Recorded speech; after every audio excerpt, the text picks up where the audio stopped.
Yes, I forgot about some salmon. Come on now. You like salmon? Yeah, love it. Good, My because there's so favorite. many things you don't eat. So, You know, like you don't eat anything green, am I correct? And no, broccoli. Okay, but you eat no fruits, right? No Apples. fruits. Oh, that's it? That's it. Broccoli That's and the apples. list. Fantastic. Welcome to PTI, boys and girls. In today's episode, the Eagles meet, the Panthers pick up where they left off, and Steve Young joins us for 5 good minutes. But we begin today with last night's dramatic comeback by the Yankees to beat Toronto 9-6 and keep their series alive. Toronto scored quickly on a Vlad Guerrero Jr. two-run homer in the top of the first, then stretched that lead to 6-1 by the third inning, knocking out starter Carlos Rodon. The Yankees got 2 back in the third, and in the fourth tied the game on Aaron Judge's dramatic 3-run homer off the left field foul pole. The Yankees won as their relievers shut down Toronto for the last 6 2/3 innings. Wilbon, what is the word for how this game played out? It's not even a game. It's the home run. It's Ruthian, or it's the natural. Take either one. The foul pole made it more than natural. Yeah. And it was hit to right field from a pull right. I'm left field, left pull, field, left field. right-hand hitter. Ruth Way would have gone inside pitch. to left to right field. Mm-hmm. And it was Tony. It was majestic. When he hit that thing, I was watching by myself and started screaming because, as you know, I said arrogantly for 2 days the Yankees are going to win this game. Yeah. And at 6-1, I'm not looking real good. But when he hit that, that's got to be right now. It's early for a guy who hasn't won a World Series. He's not Jeter. He's not DiMaggio. Not he's yet. not Mantle. He's not Ruth or Garrett. Nope. He's not Berra. This is his moment right now. So I thought that game was pretty much lost early, but the saving grace is that it was too early to be lost. And the Yankees came back quickly. And that home run is a fabulous visual moment when it knocks off the foul pole. And it is a symbolic moment because he's their big man. But it only tied the game. They still had to win the game. Didn't you feel they had every bit of They go momentum? out, they get a home run from Jazz Chisholm, they get another run in the fifth, they get another, that same inning 2 runs, then they get one in the sixth, and they win the game, they keep their season alive, and maybe it is a reset here, because I was given the statistic today that Toronto was 39-0 this year when they had leads of 5 runs or more. I mean, the word that I would have used for the Yankees is determination. I would have said collective determination, and I would have included the bullpen.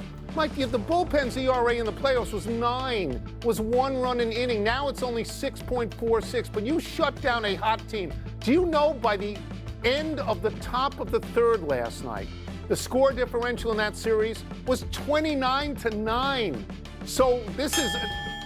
I don't think you can overstate the potential meaning of that win. But Boone said during the on-field interview, or whatever they call that thing, in dugout interview, we got to hold him down a little bit. No, he held him down completely. The bullpen did. It's still on Judge. How great must that dugout have felt? You could see it. When that ball, forget the foul pole, when it came off the bat. You could see it. But again, Mike, it tied the game. You still had to go win it. You had to go win Ooh, it. it felt like it was over at that point to me. Let's move to the NFL and the Philadelphia Eagles. Jalen Hurts, Saquon Barkley, and the always peeved A.J. Brown met Monday to discuss how to move forward after Sunday's first loss of their season.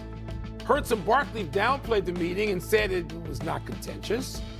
Tone, was this summit of stars in Philly a big deal, little deal, or no deal? I love how much you hate wide receivers. It is the pleasure of my life. You just think they're all awful. They are. I love them, but they're crazy. So I would say of this, what matters is what was discussed and if there was resolution.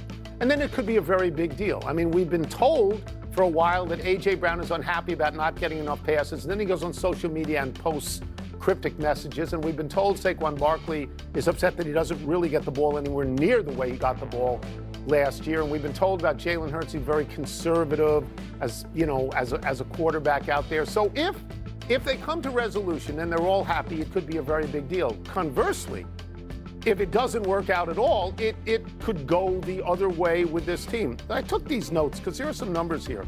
A.J. Brown, 5 passes, 43 yards against Denver. He's only averaging 38 yards. He's under 50. That's 4 out of 5 games he's under 50. His first 5 games last year, he averaged 88. Barkley, 1 carry in the second half as they passed 23 out of 24 times. Six carries in the whole game. His lowest amount since 2010. My problem with this is this. They're 4-1 and they're defending Super Bowl champions, so I don't think we're on the eve of destruction. It's no deal. None. First of all, when you're at practice every day, all day, and some people get to the compound, and I'm sure Hurts does, at like 5:30 in the morning, what else are you supposed to do but meet and talk to each other? What the hell are you there for if you can't talk? I realize 2 generations now can only text to each other. Maybe they text. I'm glad they're in a room and they actually talk. Maybe they sit That's in a the room and text. breakthrough. Maybe Get me headline writers. Yeah. It's no deal. This is what they should do. They should talk about it. It's one loss. Yeah. The Philadelphia Eagles, let us remind all the other shows. They won 20 out of 22. They're not going undefeated. They weren't going undefeated. No. And are the Philadelphia Eagles going to make the playoffs? Oh, yes or no? Oh, sure. Yes, they are. Oh, sure. Okay, so let's stop. The NHL regular season opened yesterday. One of the featured games had the 2-time defending Stanley Cup winners, Florida Panthers, beating your Chicago Blackhawks 3-2. The last time the NHL had a three-peat was 1982, when the Islanders did it on their way to 4 in a row. The Panthers raised their banner yesterday, and their rings are inscribed, and I quote here, "We apologize to no one." Wilbon, what do you think of their three-peat chances and the inscription on their rings? I don't give a damn about their rings. The three-peat chances, I don't see that either. I don't.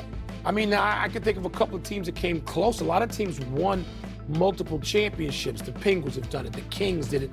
The Blackhawks did it with a loss in Game 7 at home in overtime of the Stanley Cup semifinal, keeping them from having a shot at 3. So people have come close, but nobody's done it. I don't think Gretzky did it. Gretzky didn't do it. So, I mean, they went like 2-1-2. Gretzky didn't do it. No, I don't see it. I'm not saying it doesn't take away from Florida's greatness to have done what they've done so far. Yeah. But no, teams bubble up. Edmonds is not going away.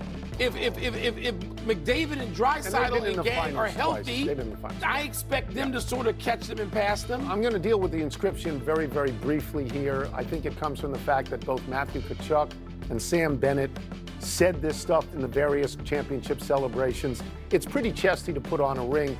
They were reacting to the notion that they were not just a physical team, but a dirty team. Yeah. Okay, they won. They can do what they want. That's fine. I agree with you about the three-peat, and I've thought about this. I mean, I agree with you because it's over 40 years since it's happened.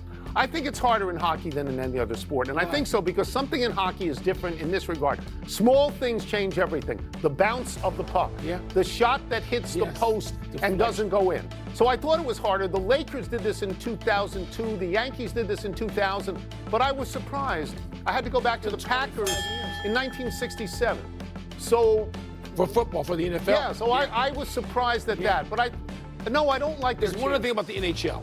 Their rules preclude you. It almost forces you to get rid of up-and-coming or already great players too quickly. It doesn't matter who you sign. You've got players who know how to win. Yeah. And you can't continue to win because the rules make you get rid of them. The problem, that's the NHL's one of the problems there is inside that locker room. Maybe there's a change in attitude. Maybe there's a change in motivation because you just won 2 in a row. Yeah, you just won 2. Let's take a break. Coming up, what makes Kyle Shanahan's offense so easy for quarterbacks to pick up? We're going to ask Steve Young. We'll also ask him about light. And I was at the wrong camera. And then I get a hand saying, look at this camera. Suggested he tries southpaw back in the summer of 1981. Hall of Fame quarterback Steve Young. Let's start with this. Mac Jones, he looked pretty good, subbing for Brock Purdy. As a quarterback, what makes Kyle Shanahan's offense so friendly to a wide variety of people? Let me just quick anecdote.